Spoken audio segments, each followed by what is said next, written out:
Colorado Springs has a new mayor election coming up. So we've had Mayor John Suthers for the past 8 years. He served 2 terms. He could no longer serve anymore. So whether you think he's been a great mayor, a bad mayor, or somewhere in between, he's going to be out soon. So there's 12 candidates up for this race, and I have watched the interviews for all of them. KKTV did a video spot with each of them, and I'll put a link to that in the description below. But you get a really good sense of who these people are, what their qualifications, experience, education is, background, all of that, and just see who you think is going to be a good mayor. So I think this is a really important vote because this is going to determine the future of the city. Mayor John Suthers was very business and growth oriented for Colorado Springs, and that translated into a lot more affordable housing, more housing in general, more focus on in bringing in businesses, giving incentives to new businesses that come into Colorado or Colorado Springs. And Governor Polis has done similar things, I think. So for the election for the new mayor, there's 12 candidates, and let me show you. All right, so this is KKTV 11 News here in Colorado Springs. Who is running for mayor of Colorado Springs? Know before you vote. In-depth interviews with all 12 candidates.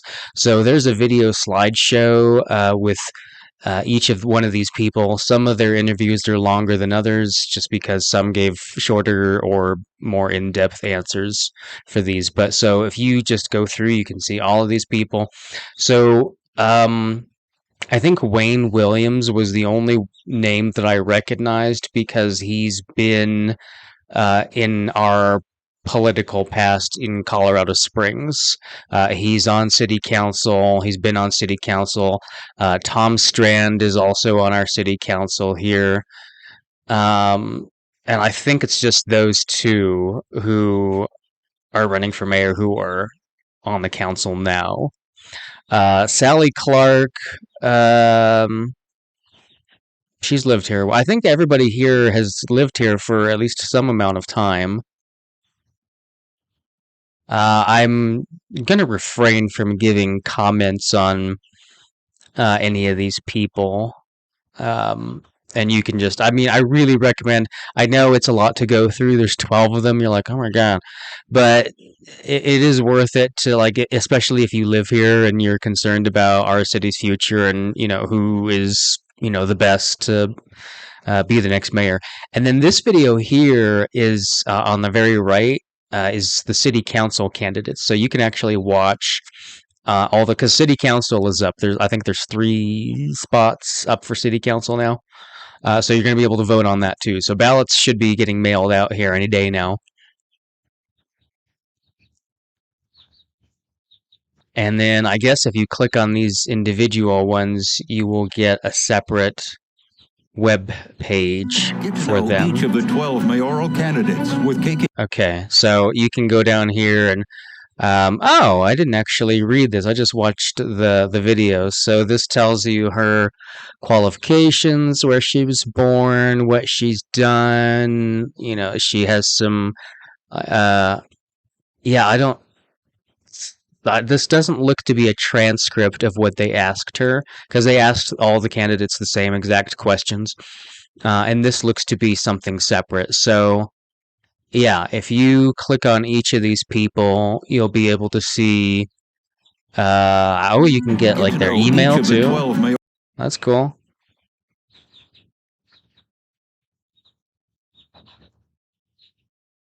All right. So yeah, take a look at each of those. Like I said, I'll put the link to this below. But if you can't find it or get it for whatever reason, just type in KKTV. I just typed in Colorado Springs mayor election or something, and this was like one of the first things that popped up. So pretty easy stuff. And then there's this that just popped up today. So We begin tonight with a special report. 13 Investigates has discovered ties between the most powerful housing developer in the area and the race for mayor in Colorado Springs. Norwood Development Group, which owns Banning Lewis Ranch, is behind a confidential plan to pump $1 million into the campaign of Wayne Williams. Now, businesses donating to candidates is not uncommon, nor is it illegal. But we're investigating how much influence this developer may have had on Williams and even our current mayor before all this came to light. Chief investigative reporter Chelsea Brentzel is live at City Hall in Colorado Springs to explain in this exclusive report. So this is a whole 12-minute video. I'm not going to make you watch the whole thing. You can go and look this up if you want. I'll link to this one too. So they basically ask Wayne, like, hey, what's going on? Are you got, because they didn't do anything illegal that I'm aware of. So they're just saying, hey, what's your guys' relationship, basically? But so Norwood, the developer, which owns a bunch of land here and is trying to develop that land into homes and, obviously make money off of it. They have contributed some campaign funds to Wayne Williams' mayoral election campaign. And they've also donated money to Mayor John Suthers for, I believe in this video, they said for both of his for both of his terms that he was running for. Norwood also donated some amount of money to his campaign. So this is nothing new. It's just they're investigating, I guess. And so I brought this up. I sent this link to a friend of mine, and she said, I just saw a campaign ad, a Wayne Williams campaign ad where they were attacking Sallie Clark and saying that she was accepting money from developers for her campaign. And so, like, apparently he's doing that instead. And so I don't know if this is something to really be concerned about. I mean, the gist of it is that he's getting paid some amount of money by this developer who seems to be in support of him being the next mayor, that they seem to want to go with that. And Mayor John Suthers has endorsed Wayne Williams as well. So, I took that to heart because, for the most part, I did agree with, John Suthers, the direction in which he was taking Colorado Springs, although, that has brought in a lot more people, too. So if you were looking for the quieter place, that's not the direction to go in. So to have Wayne Williams come in, and so Wayne Williams having the support of John Suthers and Norwood, the developer, which I'm not necessarily opposed to Norwood either, because they're one of the companies here that owns a lot of the land who can actually develop it and give us more housing that we are wanting, right? Are we as a city wanting more housing? Do we want more housing available to be able to live in, or are we done? I don't know. Post your thoughts in the comments below on if you want more housing or not, because I'm just kind of I understand both sides of it, so it's difficult to go one way or the other on it. But aside from, oh shoot, I got a little thing in the mail from Wayne Williams and Sallie Clark, and who the different people that support them. So, this is my personal opinion, that I feel that Wayne Williams and Sallie Clark probably have the most presence and perhaps the most eloquent, I don't want to say eloquent answers, but the most knowledgeable or well thought out answers to things, perhaps. And because Wayne Williams has already been a part of city council, that makes sense. So you could argue, is he bought? Is he in somebody's pocket? And I don't necessarily think that. And so watch this interview, because as they're talking to him, that does not seem to be the case. That he is beholden to whatever Norwood wants to do. Is he gave an example of something, I don't remember what it was that they wanted to do, and he said no to it because it wasn't good for the city. So, but aside from that, you've got the El Paso County Commissioners. From what I have come to understand, is that part of their campaign funds for each of the five current commissioners that are serving, uh, part of their campaign funds, about a third for each of them, was contributed by Flying Horse North, which is owned by, I believe, Classic Homes. So Classic Homes basically gave them a bunch of campaign money and endorsed those particular people, I guess. And is that good? I mean, is that bad? Was that awful, or is that fine? Does it really matter? I'm not really sure. Again, put your thoughts in the comments below, because I feel like I don't really know enough to really give an answer on this and to say, is this necessarily a bad thing? Because we want housing, right? But is this company, is Norwood going to, um, are they going to push it beyond what we want and try to get land in when we don't have enough water? And that brings me to the next issue, is that we just passed a 128% water tax rule. And so what that means is that the city cannot annex or add any new land or develop any new housing on that land unless we can account for 128% of what everybody will need water wise for the whole city. So we need to be able to have 30%, or I'm sorry, 28% more than 100%, if that makes sense. So all the water we need plus an extra 28%. So we just need to make sure we have that on reserve, because we're a drought state and we're fighting with 7 other states over the Colorado River rights. And the current right situation is use it or lose it. So if you don't use that water, you don't get it doesn't roll over into the next month. And so because the way the water rights are structured, it's making it difficult to have I guess enough water for everybody, because it's not distributed in as an effective way as it could be. So, but that the rule got passed because beforehand, I guess there was no clear cut answer on how much water we needed to have. And so having a rule there, I think, helps keep a check in place. So I've got an update on Sallie Clark and Wayne Williams and, basically the whole thing. But so I got a friend that sent me this link. I can't believe I missed this one. So KRDO, which is another news station here in the Springs, investigates and looks into Sallie Clark's large campaign donations.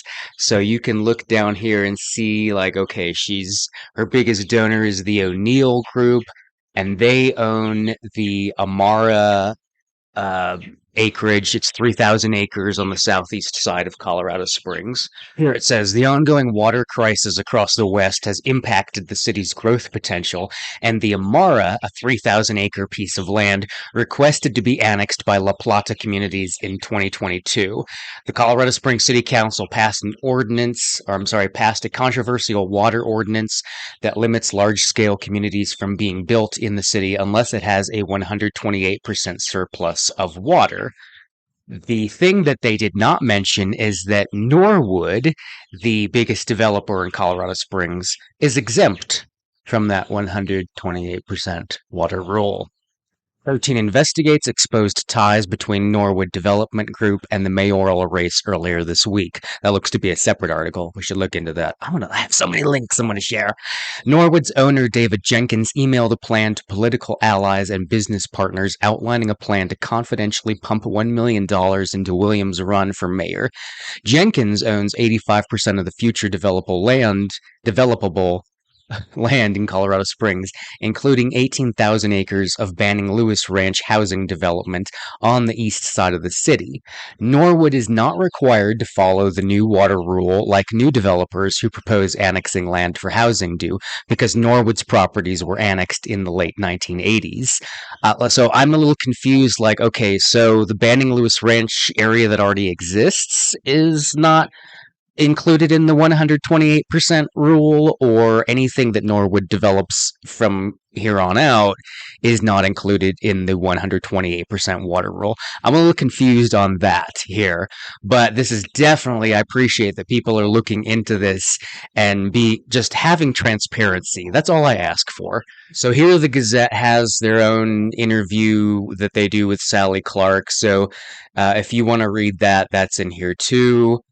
And then this is an article I found yesterday on Wayne Williams and where he's getting his a bunch of his campaign money.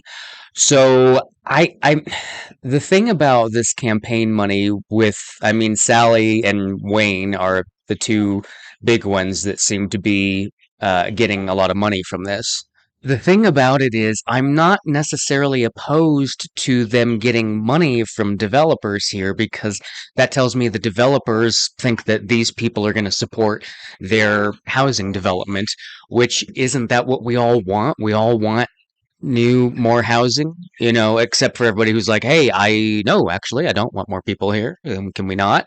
So, and it just depends on where it's being built too. Like if you're going Flying Horse North, a lot of people in Black Forest don't want that area to be built out because it goes right up against into their backyard, and it's like, we built here because we don't want neighbors, so don't add more. Don't add. This article I found just searching for more news for the mayor candidates. So this one is amazing. I don't know who this is, but they just seriously put in a bunch of info about where all the candidates' money has come from, what's been going on with the Home Builders Association here in Colorado Springs, how much money Sallie Clark has left, how much money how much money all of them have left, how much money Clark has spent on marketing, $150K on marketing and $18,000 on billboards. You can read all of this where it just goes through everybody. Andrew Dalby, what he did, Yemi Mobilade, and then just, everybody in here, what they did with their money. You also get to learn about Colorado Dawn, which is where apparently Wayne is pushing people to make their donations, and I guess says it's a vehicle used to pump secret money into various campaigns, and was created by Republican political operative Daniel Cole of Colorado Springs. It sounds like this is Colorado Dawn has it played a role in the 2021 city election. I don't know if it had anything to do with Mayor John Souther's campaigns, but that's in there too. You'll also get info on District 3 and Scott Hiller, who's running as a candidate for District 3. If you're not in District 3, you don't get to vote on that. So, written by Pam Zubeck, who put all this together. 45-year mark as a journalist. All right, cool. Well, way to go, Pam Zubeck. I'm gonna promote this. Thank you to putting all this info together and just adding to the transparency for people to be able to vote on this with the correct information. In other news, you've got an egg shortage. No, there's not a shortage. Let me be clear. Type this in the comments if you've actually got a shortage in your area, because what I'm seeing is that nobody's actually got an actual shortage of eggs. They're on the shelves. They're just expensive. So here in the Springs, they're $7 to $10 per dozen, depending on if you get the basic eggs or if you get the organic, cage-free, free-range, kind of eggs. So we have chickens, so we have 4 adult chickens and we have a few baby chicks, so they're not ready to lay eggs at all. But the 4 adults give us eggs, and so we've just been eating those eggs and not having to buy them. And so every once in a while we get a little bit extra to give out to some family and friends. And so they're like, oh, thank you so much. We have people like, can I have eggs? Because they're expensive. And then I'm hearing about Purina, which is now apparently putting birth control in the eggs and in the food. So they're putting it in, and I don't know if this is true. This is just something I heard, so I shouldn't be spreading rumors, but I am. So they're apparently people are just having their chickens are not laying eggs, and they're like, what's going on? And they switch their feed from the Purina to some other brand, or they make their own, and chickens start laying eggs again.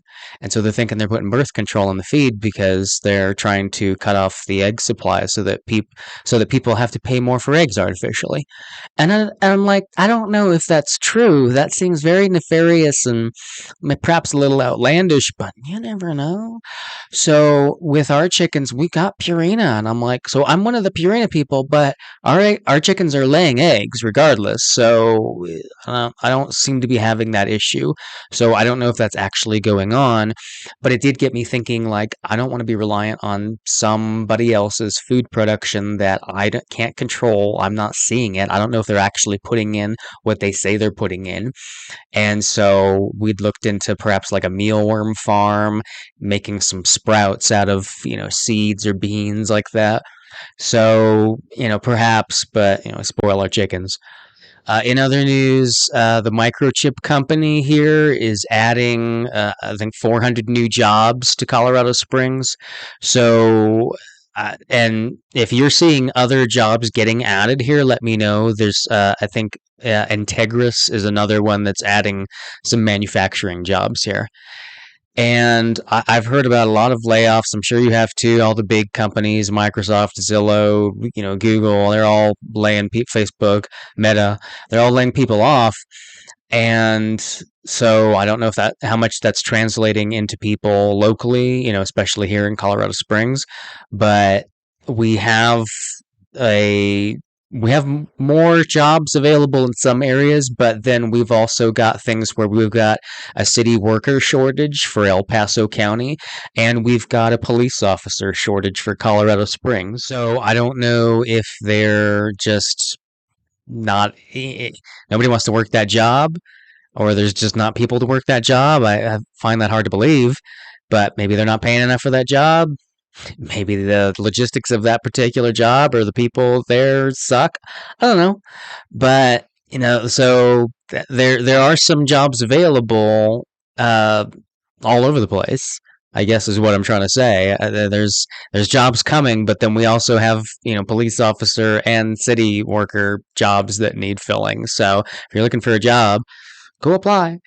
In other news, you've got the controversial 2424 Garden of the Gods Road development that's back on the table as of last month anyway. I'll check and see again if there's been any updates, since it's a very slow process. But basically what's happening, actually, let's switch over to it. So this is that Microchip company that's going to have 400 new jobs. I'm assuming that's going to be over the next several years. We'll add 400 new jobs and increase the total number of workers to 1,250. Well, that's cool. Founded in 1989. All right, so to come back to, here's the third year of worker shortage in the highway department for El Paso County. Like, there's definitely work here if you want a job. Aside from the IT and security clearance kind of jobs. So this is the 2424 Garden of the Gods rezoning. That where the developers, okay, so the developers like, I want 420 apartments, and I want them to go on Garden of the Gods Road right in front of everybody's viewpoint of the mountains. And the whole development, the whole subdivision says no, and the dude's like, well, but I want to. And so the city is like, well, we're going to look and see maybe what we want to do. And then the residents are like, are you kidding? No.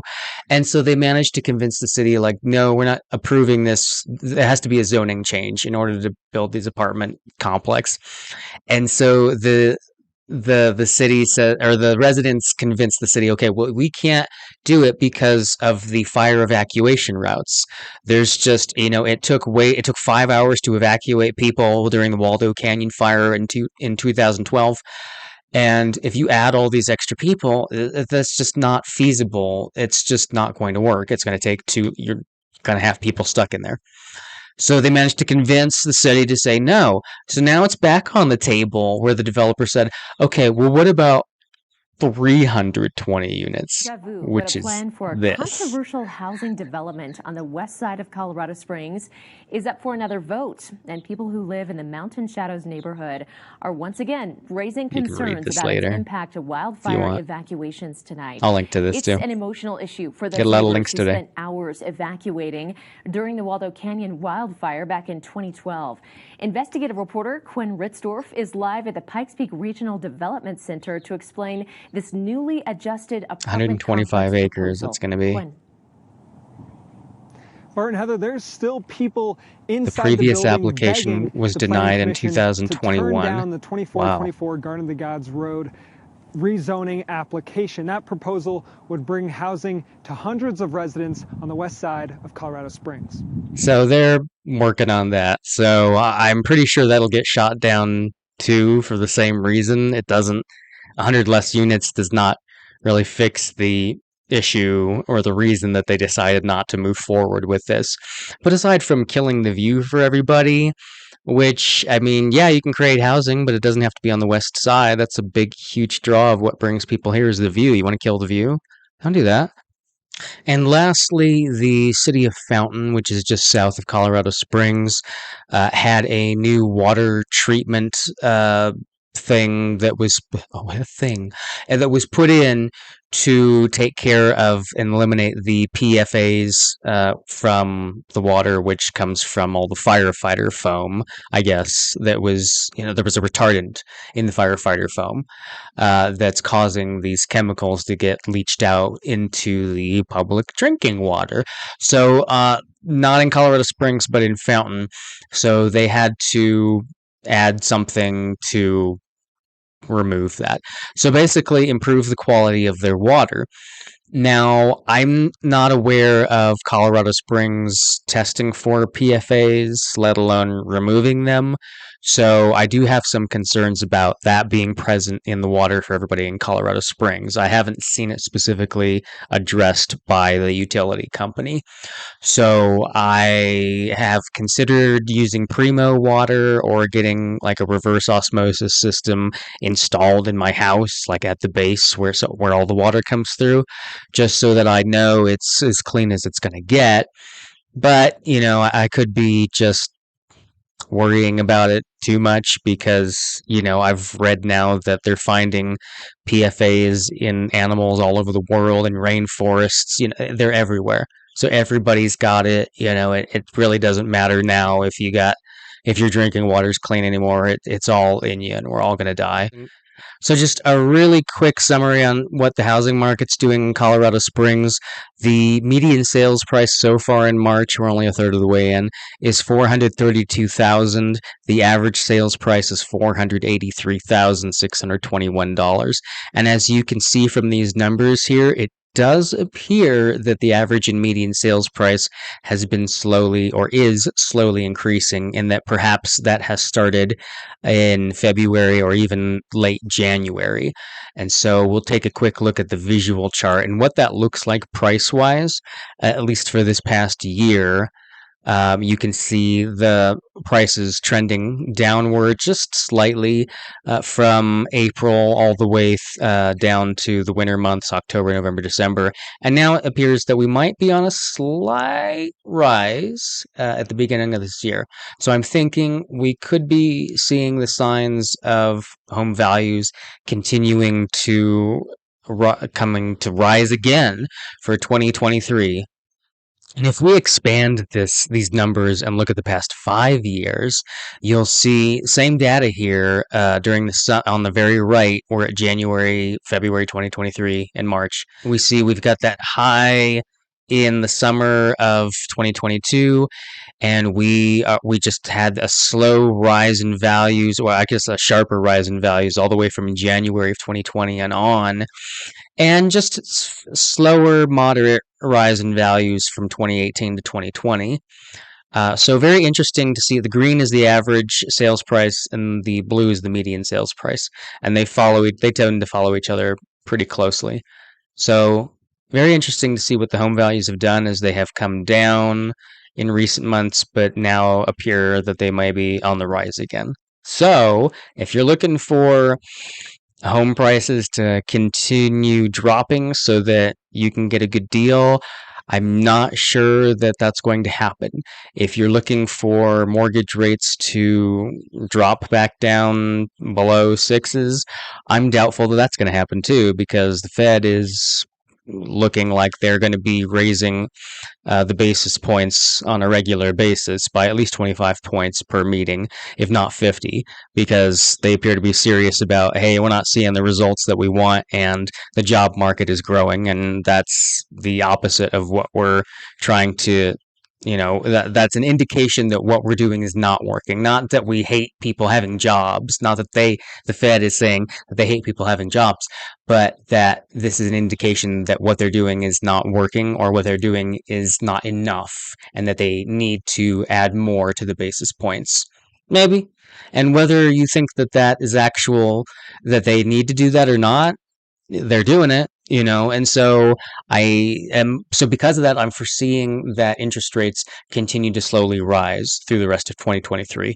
So that's the basic news for Colorado Springs this week. I hope it was helpful.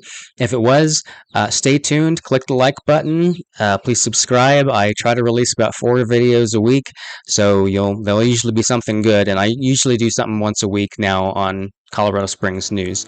So if you're interested, subscribe for more, and I'll see you in the next one.